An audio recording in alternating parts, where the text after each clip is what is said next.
oyentes. Y después de la introducción general de los primeros videotutoriales empezamos con los fundamentales de Java, que en gran medida son también los fundamentales de la mayoría de los lenguajes de programación. Y como cualquier gran proyecto que se precie, lo fundamental para poder iniciarlo es contar con unos buenos almacenes donde ir guardando nuestras mercancías. Pues esos lugares especiales de almacenamiento en los lenguajes de programación son los que se conocen con los nombres de variables.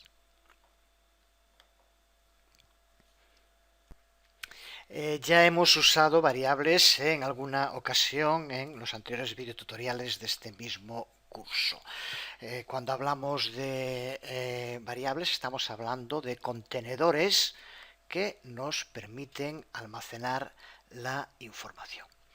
Esa información que se almacena en las variables puede ser cambiada al mismo tiempo que el programa se va ejecutando, lo que le da un gran poder. Ya hemos visto cómo almacenar un string de texto en una variable, pero los strings son solo uno de los tipos de información que puede ser almacenada en variables. Las variables pueden contener otros distintos tipos de información, caracteres, números enteros, números decimales y también objetos. Vamos a dedicar este video tutorial a ver en profundidad cómo usar las variables en nuestros programas Java. Pero antes vamos a hacer referencia de nuevo a las declaraciones y ver un tipo especial de ellas, que son las llamadas expresiones. Los programas de ordenador son un conjunto de instrucciones que le dicen al ordenador lo que tiene que hacer. Cada instrucción es llamada un statement, una declaración. Esto ya lo hemos visto. El siguiente ejemplo de línea de código Java es un statement o una declaración. Int mayor altura igual a 8870 punto y coma. Ya lo hemos visto en distintas ocasiones, así que no vamos a insistir en lo que es una declaración. Pero también podemos usar llaves para agrupar un conjunto de declaraciones dentro de un programa Java. Estos agrupamientos son llamados declaraciones bloque o bloque de declaraciones y podemos verlo en este ejemplo de trozo de programa. Estas tres líneas que van entre las llaves son un ejemplo de bloque de declaraciones. Esta sería la llave de apertura y esta sería la llave de cierre, que son los que marcan los límites de un bloque de declaraciones. Y por último, dentro de este tema hay un tipo especial de declaraciones que son llamadas expresiones, porque incluyen siempre una expresión matemática y van a producir un resultado. Esta línea que aquí vemos sería un ejemplo de una expresión. Como vemos, aquí no le indicamos directamente un valor para esta variable de nombre C, sino que su valor va a ser igual al resultado de una operación matemática, en este caso de multiplicar 8 por 5. Así que cuando se lleva a cabo algo de este tipo de declaraciones se conocen como expresiones. Trabajaremos desde luego mucho más con expresiones a lo largo del curso. Volvemos a las variables o más específicamente al modo en el que podemos declarar variables. Ya sabemos, podemos decir que las variables son algo así como la memoria de los programas, el modo principal en el que el ordenador recuerda algo cuando un programa se ejecuta. Lo vimos en el ejemplo en el que dábamos una bienvenida y guardábamos un string que en el momento que queríamos que apareciera en pantalla lo recuperábamos, hacíamos que el programa lo recordara porque lo guardaba en su memoria a través de una variable. Pues con lo que vimos hasta aquí creo que ya tiene que estar claro que cuando creamos una variable lo que hacemos es crear un tipo de declaración, una declaración de variable. Y siempre que declaremos una variable, esa declaración va a tener que incluir como mínimo el tipo de información que se va a incluir dentro de la variable y el nombre que le queremos dar a esa variable.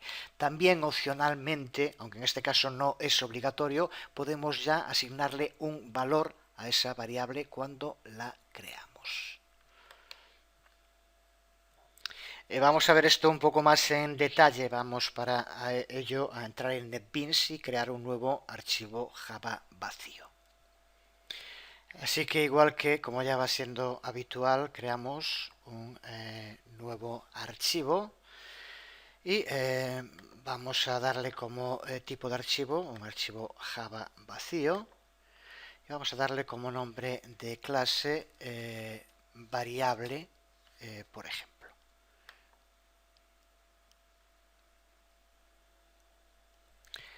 Ya lo tenemos creado, de momento vacío porque fue lo que indicamos. Y empezamos también creando la estructura genérica que ya tiene que ir haciéndose también habitual.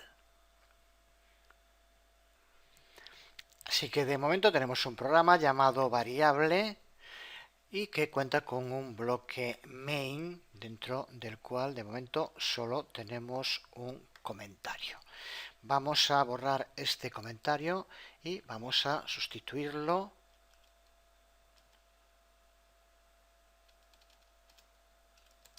por esto.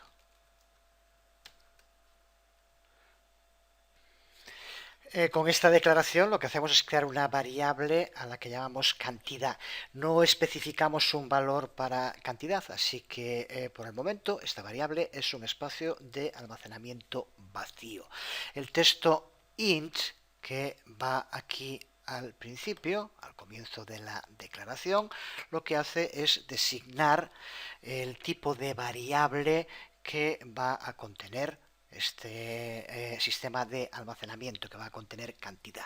Con esto le estamos indicando que cantidad va a tener que contener, aunque de momento no tenga nada, en el momento en el que incluyamos algo va a tener que ser un número entero. De nuevo volviendo al símil de las mercancías que decíamos al principio, lo que hacemos de este modo es crear algo así como un contenedor especializado, esos contenedores que solo pueden llevar dentro coches o electrodomésticos. En este caso, este contenedor solo va a poder contener números enteros. Podemos usar el tipo int para almacenar la mayoría de los números no decimales que necesitemos en nuestros programas de ordenador.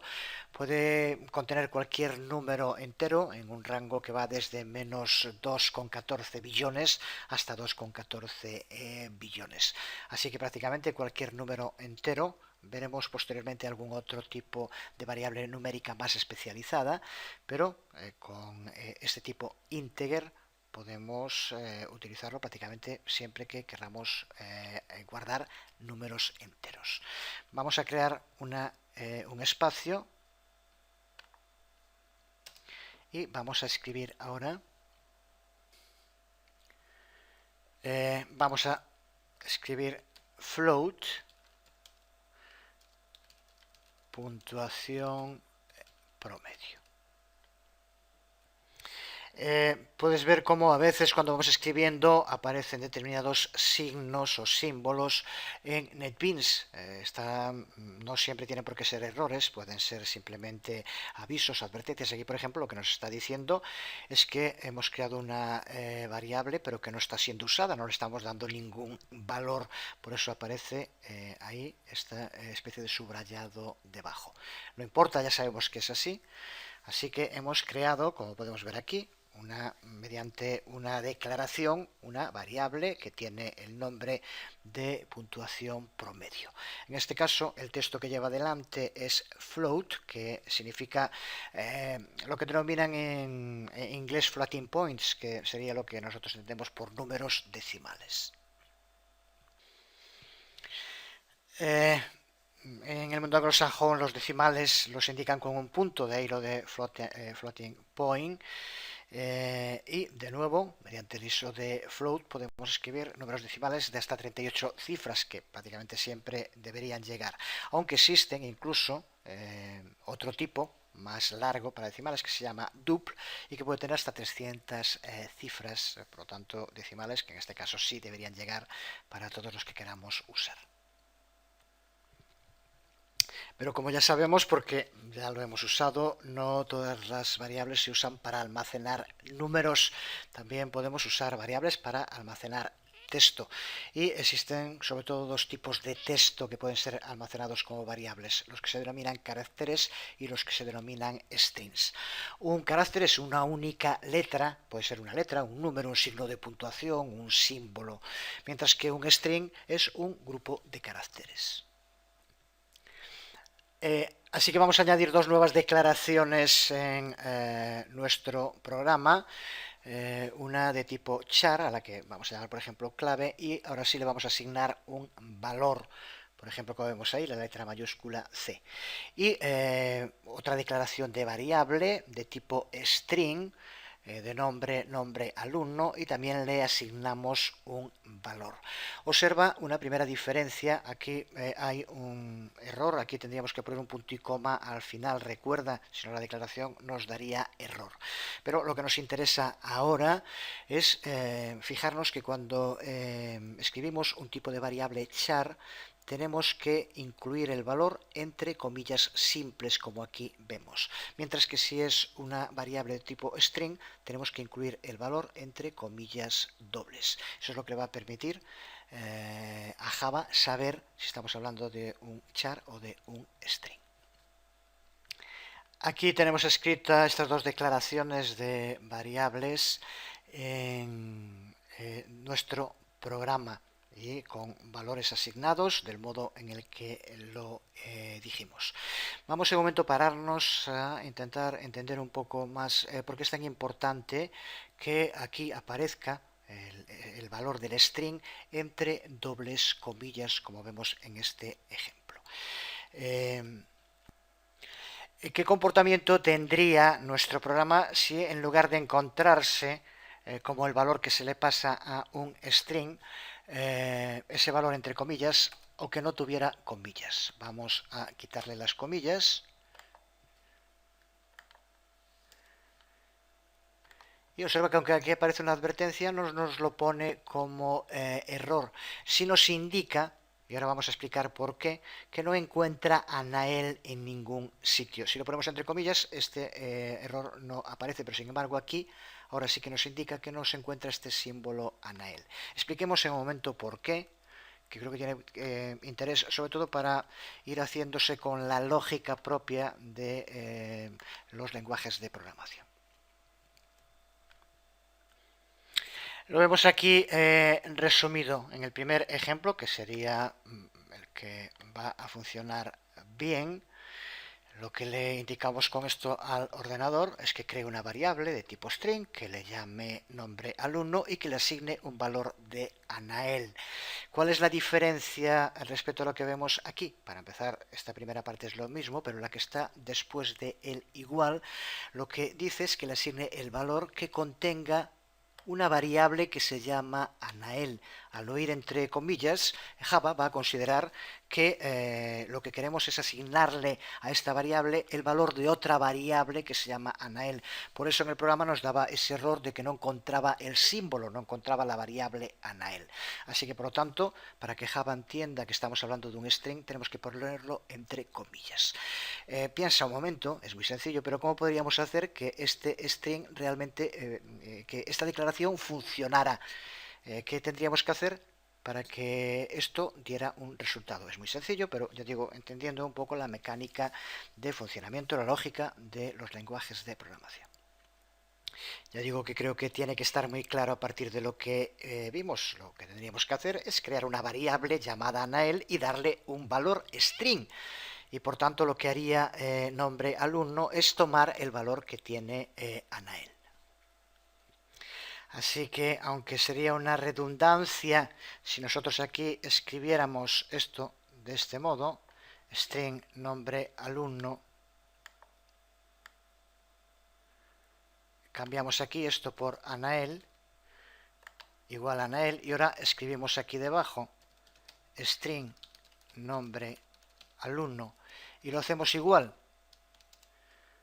a Anael sin las comillas, funciona perfectamente, porque lo que va a hacer en este caso es asignar a este string nombre de alumno el valor que tenga almacenada la variable Anael. Como ahora esta variable ya existe, y aquí nos lo indica al ponernos del mismo color las dos, el resultado sería exactamente el mismo, tendríamos Anael. Es una redundancia que no tiene mucho sentido, pero que nos vale para entender, ya digo, esta lógica del funcionamiento de los lenguajes de programación. También otra cosa importante a recordar. Observa todas las variables que estamos utilizando. Aquí int, float, char, string. Puedes ver que hay alguna diferencia entre ellas. Observa, fíjate qué diferencias observas entre string y el resto. Como vemos, para empezar, la primera diferencia es que el NetBeans parece que no considera que sean lo mismo, porque mientras que int, float y char aparecen en color azul, string no aparece. Y en segundo lugar podemos ver cómo estas variables que estamos utilizando y todas las otras de las que vamos a hablar en un momento empiezan todas con una letra minúscula, mientras que string lo hace con una letra mayúscula. Los strings son especiales dentro de Java.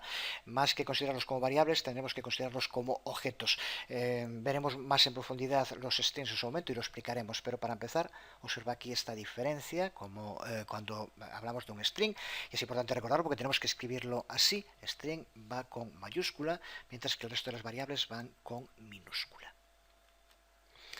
Usemos esta versión con la variable redundante o la anterior. Tenemos un programa que se puede ejecutar, no tiene ningún error, pero que no va a tener ninguna salida en pantalla. También sabemos ya perfectamente por qué. Simplemente con esto lo que hacemos es almacenar información, pero no la estamos utilizando de momento para nada. Y aunque los tipos de variables que hemos visto hasta aquí son los principales que vamos a usar en la mayoría de nuestros programas, podemos utilizar en determinadas circunstancias otros tipos de variables más específicas que vemos aquí resumidos. Esto, en fin, ya comenté también en muchísimos cursos que una cosa fundamental cuando alguien quiere aprender el lenguaje de programación es saber aprender a desenvolverse con la documentación. Así que en cualquier momento saber a dónde acceder para saber cuáles son todos los tipos de variables con los que cuenta Java. Y existen miles de sitios donde tenemos una lista y ver en ese momento cuál nos interesa usar más. Vemos aquí un resumen de los fundamentales: byte para números pequeños, short para números no tan pequeños, pero que, como vemos, decíamos antes que utilizando int podíamos poner números de hasta 2 billones. Short en este caso son de menos 32.000 a más 32.000. Long, justo para lo contrario, si queremos números que sean de más de billones, podemos utilizarlo con long. Y como ya comentábamos también antes, el tipo double, que es para decimales que tengan un gran número de cifras, que no llegue con float. Así que en general, usando los más genéricos de int y float, deberíamos de poder usarlos en la mayor parte de los programas, pero por si acaso hay estas otras posibilidades de tipos de variables numéricas. Java y muchísimos otros lenguajes de programación cuentan con un tipo de variable que se llama variable booleana, nombre un tanto extraño que hace referencia al nombre de una persona y que se usa para almacenar un valor bien true o bien false, verdadero o falso. A primera vista, una variable tipo booleana puede no parecer particularmente útil, a no ser que quisiéramos hacer en toda programación simplemente montones de tests con verdadero o falso. Pero no es así. Las variables booleanas son usadas en una gran cantidad de situaciones a lo largo de los programas. Aquí podemos ver algunos ejemplos de preguntas que las variables booleanas pueden ser usadas como respuestas. Pero sobre todo para entenderlo bien, las variables booleanas suelen utilizarse cuando trabajamos con condicionales. Los condicionales son aquellas partes del código de programación, que veremos también en detalle en su momento, que llevan a cabo distintas acciones según lo que ocurra. Y en muchos casos lo que tiene que ocurrir pues es lo que estamos viendo aquí, que tiene que hacerse si el usuario ha pulsado una determinada tecla. ¿La ha pulsado o no? ¿Verdadero o falso? ¿Qué tenemos que hacer cuando se termina, por ejemplo, en un juego? Cuando se termina el juego, ¿qué tiene que ocurrir? Mientras no termine el juego, tendrá que ocurrir otra cosa. Por ejemplo, en aplicaciones web, con los campos que hay que cubrir en un formulario. ¿Los ha cubierto o no? ¿Es verdadero que están cubiertos o es falso? Así que esta doble alternativa, esta alternativa verdadero o falso, da muchísimo juego, y las variables booleanas, ya digo, prácticamente en todos los lenguajes de programación, en la mayoría están presentes y son muy útiles. Podemos en nuestro programa crear una variable booleana que sería boolean. Le damos como siempre un nombre, vídeo, vamos a poner por ejemplo finalizado, y le damos un valor de entrada false. Aquí tendríamos un ejemplo de una variable booleana. Podríamos, por ejemplo, hacer que en nuestro programa, en el que vayamos a usarlo, cuando el vídeo finalice, una de las cosas que se tendría que llevar a cabo es cambiar este valor booleano de false a true. Observa también que aunque true y false, los valores que puede tener una variable booleana son texto, no aparecen entre comillas ni simples ni dobles. Aparece simplemente el nombre true o el nombre false. En su momento, en el video tutorial dedicado a los condicionales, volveremos a hacer más referencia a estas variables booleanas. Veamos ahora qué convenciones deben seguirse para darle nombre a las variables. Los nombres de las variables en Java pueden empezar bien por una letra, bien por un símbolo subrayado o bien por un símbolo de dólar. Y el resto del nombre puede ser cualquier letra o número. Puedes darle a tus variables los nombres que quieras, pero deberías ser consistente en el modo en el que le vayas llamando a tus variables. Vamos a ver cuáles son las recomendaciones que suelen utilizarse, las más aceptadas dentro del mundo de los programadores en Java. Tener en cuenta para empezar que Java es case sensitive. Cuando se habla de nombres de variables, significa que si aparecen capitalizadas con mayúsculas y minúsculas en distinto orden, no lo considerará como la misma variable. Así, por ejemplo, si escribimos una variable a la que llamamos puntuación total, con la primera letra P minúscula, y luego cuando la utilicemos la llamamos puntuación total con la P mayúscula, Java no reconocerá esas dos variables como la misma y nos devolverá un error. Eso es lo que significa cuando decimos que un lenguaje de programación es case sensitive, diferencia entre mayúsculas y minúsculas. Pues en el tema de las variables, Java es case sensitive. Y otra norma obligatoria a la hora de escribir el nombre de variables es que no pueden contener ni espacios ni signos de puntuación de ningún tipo. Estos son las normas obligatorias. El resto son convenciones que vamos ahora a intentar explicar. Cada comunidad de desarrolladores suele seguir unas convenciones que haga que el modo en el que se escribe el código sea coherente y más fácil de entender por otros desarrolladores. Pero no es obligatorio. El programa funcionaría igual aunque no se sigan estas convenciones. Pero, como decíamos al principio, siempre es importante mantener una coherencia en el modo en el que escribimos nuestro código, y estas convenciones suelen ayudar mucho a poder hacerlo. Resumiendo esas convenciones más generalmente aceptadas por la comunidad de programadores Java, desde luego, como en cualquier otro lenguaje de programación, es muy importante que la variable, dentro de lo posible, describa para qué está pensada. Va a ser de mucha ayuda cuando leamos el código, el creador o otras personas. Otra convención que suele utilizarse en el mundo Java es que la primera letra debería ser siempre minúscula, y si el nombre de la variable tiene más de una palabra, hacer que la primera letra de cada una de las otras palabras sea mayúscula. Así, por ejemplo, si quisiéramos crear una variable en la que guardar la puntuación promedio de un grupo, podríamos hacerlo mediante una declaración como la que aquí vemos. Como está formado por tres palabras, la primera empieza por una letra minúscula y las otras dos, promedio y grupo, empiezan con letras mayúsculas. Nada nos impide que lo escribamos así, como aparece aquí: puntuación, promedio, grupo, la primera con mayúscula, la segunda mayúscula y la tercera minúscula, por ejemplo.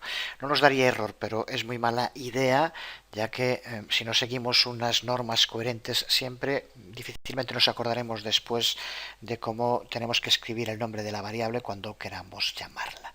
Esto es un ejemplo de convención, pero vemos ahora también algún otro ejemplo en el cual ya no podría hacerse porque está prohibido por las normas de Java. Así, por ejemplo, si en el nombre de una variable ponemos espacios en blanco, error, no nos permitiría compilar, como ya dijimos, o signos de puntuación, o puede ser un guión, o puede ser un punto, también nos daría error. Aquí no lo hemos puesto en ningún ejemplo, pero recuerda lo que sí podría llevar, no en el principio, pero sí en el resto del nombre, son números, por ejemplo. Veamos ahora cómo almacenar información en las variables, aunque en gran medida yo creo que ya tiene que estar claro. Podemos almacenar un valor en una variable al mismo tiempo que creamos esa variable en un programa Java. Y también podemos poner un valor en la variable en cualquier otro momento más adelante en el desarrollo del programa. Para configurar un valor para una variable usamos el signo, el operador igual. Y aquí vemos un ejemplo de cómo asignar un valor a una variable de nombre y altura de tipo float. Mediante el uso de igual le damos un valor decimal de 1,74. Y como también ya vimos, podemos asignar valor a una variable indicando el valor que tenga otra variable. Por ejemplo, aquí, como estamos viendo, mantenemos nuestra variable altura y creamos otra variable nueva, a la que llamamos altura total, y que en principio la hacemos igual al valor que tenga la variable altura. Y terminamos este video tutorial viendo otro tema específico que no podría incluirse, no debería incluirse dentro de las variables, aunque en muchos lugares lo consideran como un tipo especial de variables, que son las variables que no cambian nunca. Si una variable no cambia nunca, el valor que tiene, pues obviamente no se puede llamar variable. Pero lo cierto es que el modo en el que funcionan es exactamente igual, con esas dos diferencias. Primero, que el valor que tienen se le asigna y no cambia nunca, y la otra diferencia es que el nombre de las constantes, que así se llaman, aparecen siempre en mayúsculas. Por eso que es importante al menos saberlo. Pero lo cierto es que Java no admite, no soporta constantes, así que hay que buscar algún modo de poder utilizarlas. Para ello, aparte de escribirse el nombre en mayúscula, que esto pasa con las constantes en otro lenguaje de programación, en Java tenemos que utilizar los denominados modificadores, que van a permitir que unas variables funcionen como si fueran constantes. Y esos modificadores son uno de ellos final, que es obligatorio para convertir una variable en constante, por decirlo así, porque final lo que indica es que la variable a la que se aplica no va a poder ser cambiada, por tanto es una constante. Y en otras ocasiones se puede utilizar también static. Aquí tenemos un ejemplo con el uso de final y otro con el uso de los dos, de static y final. Final siempre va a tener que aparecer. Static puede aparecer o no. Ya decíamos que lo que hace final es que impide que se pueda cambiar el valor que tiene esa variable, así que la convierte en una constante. ¿Por qué se usa static? Static lo que hace es convertir también esa variable en una constante dentro de una clase. Esto significa que si definimos, le vamos a llamar así, una constante dentro de una clase en Java a la que no le aplicamos static, cada vez que creemos un objeto de esa clase va a contar también con esa constante, lo que puede recargar los programas. Si utilizamos este modificador static, indicamos que cuando solamente va a pertenecer a la clase en sí, los objetos derivados de esa clase no incluyen esta constante. Así que por lo tanto, dependiendo del uso, puede llevar solo el modificador final o llevar static final en alguna otra ocasión. De nuevo existen normas obligatorias y convenciones, ya veíamos hace un momento, que para convertir una variable en constante el modificador final tiene que aparecer. Static puede o no aparecer. Para que Java considere una variable como constante, aunque digo que esto suena raro decirlo así, pero que es la realidad, tiene que su nombre estar en mayúsculas. Aquí vemos algunos ejemplos. Y una convención es que si está formado por más de una palabra, veíamos cómo lo hacíamos para las variables, poniendo la primera letra de cada una de las otras palabras en mayúscula. Como aquí son todas mayúsculas, lo que se hace es separarlas por un subrayado. Pero esto de nuevo es una convención, podía ir todo junto y Java lo aceptaría igual. Pero con esto creo que tiene que quedar claro el modo en el cual Java, aunque no exista en sí constantes, nos permite utilizar constantes con un nombre mayúscula y con el uso al menos del modificador final. Pues vamos a quedar aquí en este vídeo tutorial, creo que ya entrando en temas realmente de taller y de empezar a trabajar. En el próximo nos pararemos en ver los operadores, que es otro de los elementos clave en el trabajo con cualquier lenguaje de programación. De momento quedamos aquí, os habló Jesús Conde una vez más, nos vemos.